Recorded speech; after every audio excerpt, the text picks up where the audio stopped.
What's up everyone? Thanks for checking out my video. Before we begin, I just want to announce the winners for the giveaway that I recently did. I'll also make a post on Instagram. But anyway, in today's video, I'm going to tell you all about my Mp5k. I'm going to tell you why I built it, what's in it, what I use it for, and yeah, just pretty much a basic overview. I'll tell you why it's mounted on my chest and how I did that. So the first thing that you should realize is that I built this as a sidearm. Now SMG sidearms can get kind of tricky. You know, some people complain that they're too heavy.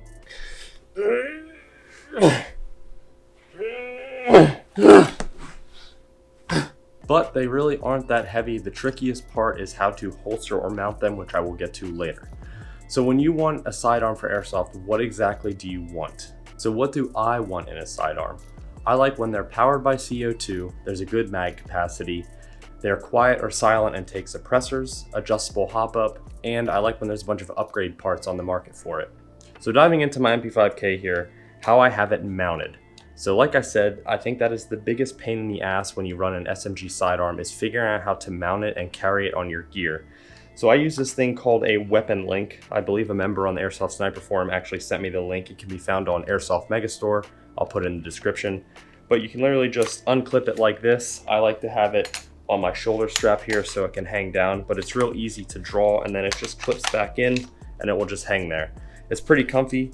The first time that I used it was when I went to a milsim at an abandoned prison, and it actually worked out pretty well. I didn't really try it out. I kind of just like slapped it on my gear, got the level of it right, and it actually worked really well. My only gripe is this part right here can kind of dig into my chest depending on how I'm standing, but I could put some padding on it. It's just not that bad that I haven't done anything about it yet. But yeah, it's pretty easy, it's simple, it stays level, it's out of the way of everything I have to reach, and I think it works great. So what's inside of this?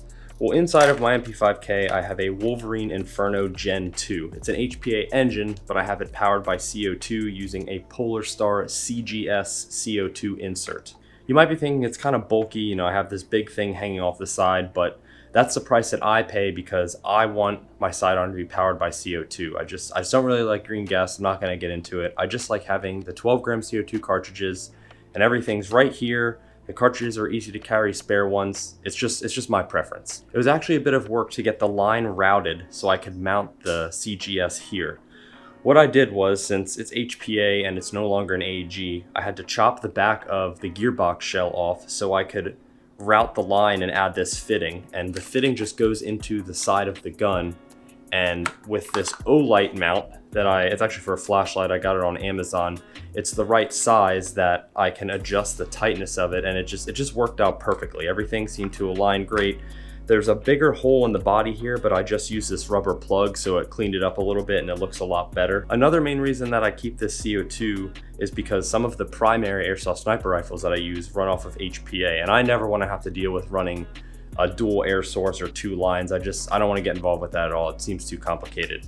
But if I ever did want to use this as a primary, I did make this QD HPA fitting, and I can actually remove the PolarStar CGS and just undo the airline, and I could just put this fitting on the side.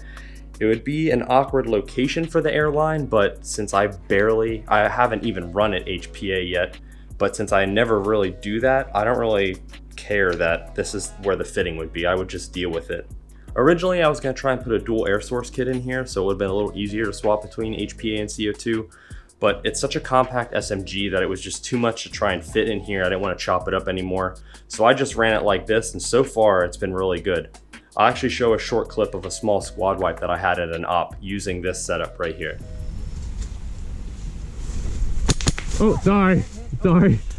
Oh, you scared the fuck out of me. Yeah, you scared the fuck out of me.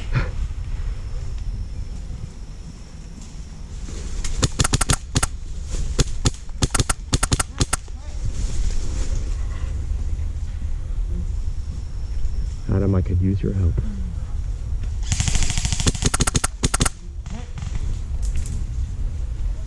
So moving on to some of the other upgrades, it has an M-lok handguard, and it was actually really convenient because the shoe for the weapon link mount, I was able to modify it and bolt it closer to the M-lok handguard, because originally this comes as a Picatinny piece, and when you would put it into the weapon link, the Picatinny added an extra layer, so it kind of sat further out, and it made it uncomfier than what it is now. Eliminating the Picatinny aspect of the shoe just made it so much nicer to mount.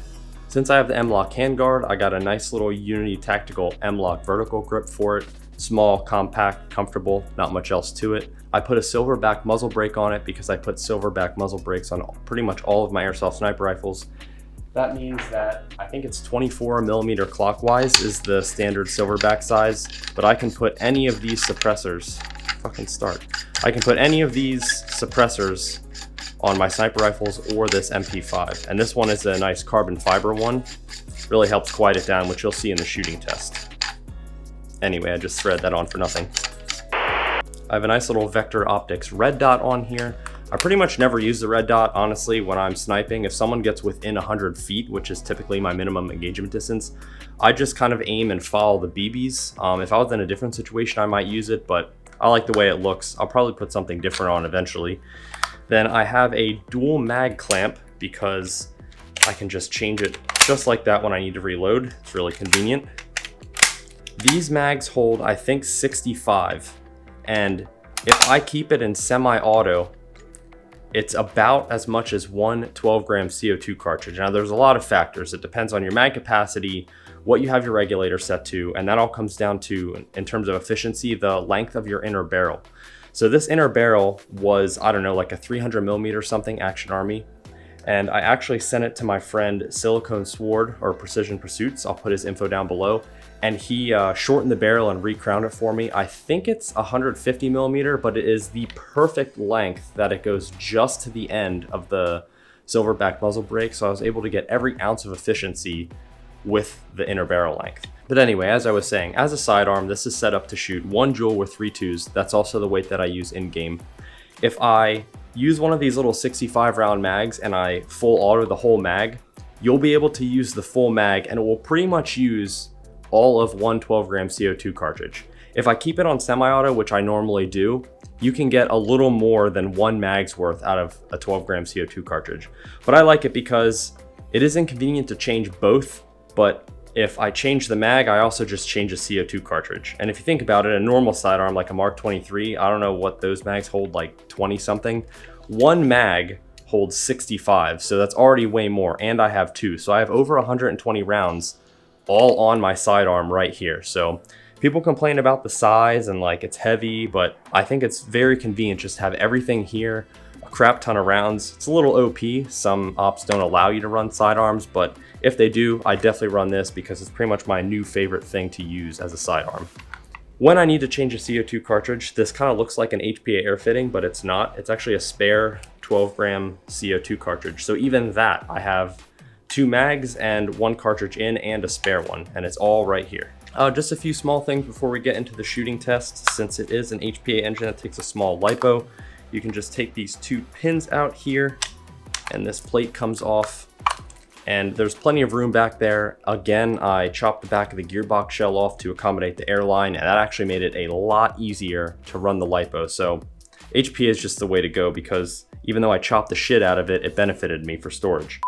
But when you take this plate off, you'll also see in the shooting test that you can just put this stock on. And I kitted out with this stock and suppressor in the shooting test, which you'll see. Okay, so we got the Lipo in here, put the cover back on, put these 2 pins back in.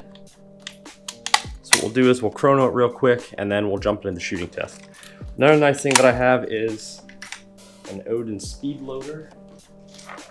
Odin speedloader has the quiet thing inside, which is nice, and it has an MP5 adapter, which makes it convenient to load these mags. So just snap one in there, pop this handle up, and just turn it until the BBs stop. Make sure it's engaged all the way. And that's easy as that. Let's chrono it. Also need CO2 for chrono.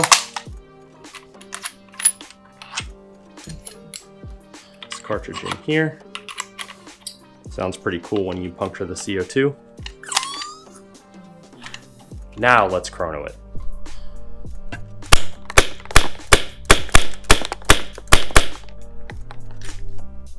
So I'm pretty happy with the consistency considering sometimes CO2 can be a little finicky. It's also a hair under that 1 joule limit, which is right where I want it. But now we can jump into the outdoor shooting test with help from none other than little Josh. Go ahead. Oh wait, full auto? No, do a couple semi. Go a little lower. There you go.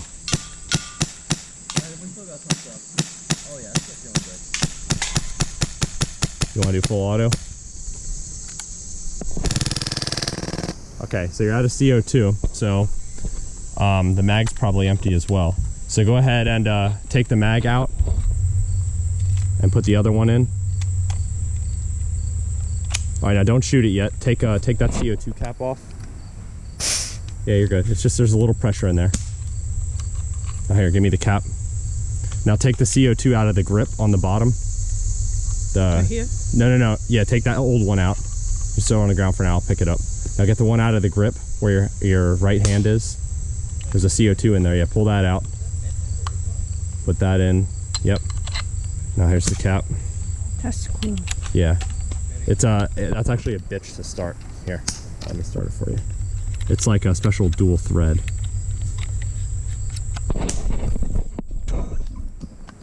All right, now hold on. Here, hold this a second. You can record me on shit. Oh, I'm just gonna put the stock on and the suppressor. You don't have to hold it that fucking close. You're such an expert cameraman. I know.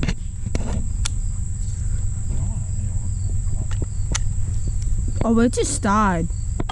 No, the screen just went off, yeah.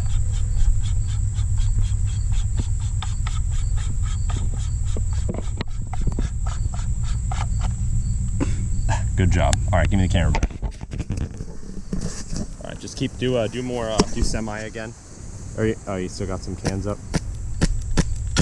It's quiet. Yeah, it is.